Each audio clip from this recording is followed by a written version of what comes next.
Welcome to our next episode of Indivisible DuPage IDP TV.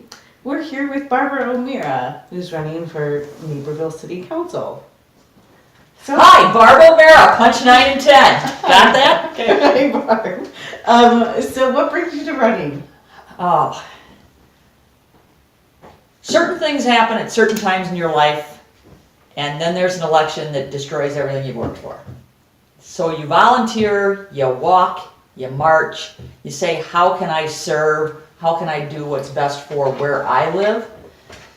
And basically, City Council came up and we discussed it, and I thought, this is something I can do. This is something I'd be competent at. This is something I believe that I can do very well.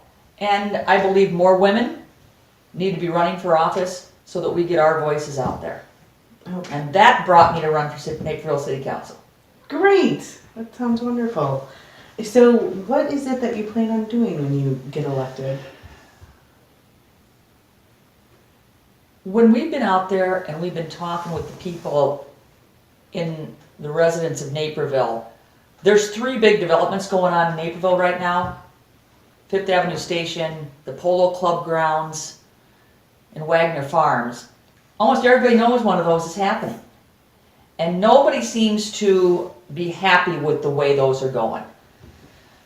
We might not be able to stop it, and then that's not my goal. My goal is just to make sure that the development that's being done in Naperville is being done for the betterment of Naperville. I'm running so that the people of Naperville have confidence how they're feeling is being delivered through the City Council. I don't own a business in town. I've worked in public health for 28 years, and there's no way that I can profit. The only reason I'm running is to represent the people of Naperville, and that's what I'll do. There's no partisanship there. We need to do what's best for Naperville. Totally correct, I think. Very exciting reason to be running. Now, are there any other things that you would like the voters of Naperville to know about you? Well, I told you I've been in public health for 28 years, and one of the things that's been on the radar lately is, Flint, Michigan, with lead in their water, and you've got Sterigenics right here in Willowbrook. The ethylene glycol, the lead in the water, pesticides in your schools. You look environmentally at these hazards, and a lot of people don't know they're there because they're silent killers. And it's a hidden hazard, the way that these come off, being exhausted out, being leaked into your hot water through your lead leads. You got to make plans for these type of things. And I don't know that that's been addressed very well at the Naperville level. And it's something, once you start addressing environmental hazards, you naturally go into environmental concerns, recycling, efficiencies in homes, efficiencies in public buildings, efficiencies in commercial developments. Those are things that can all be moving Naperville forward and making us more not more progressive, but more forward-looking than a lot of other areas in the suburbs. And Naperville can take the lead.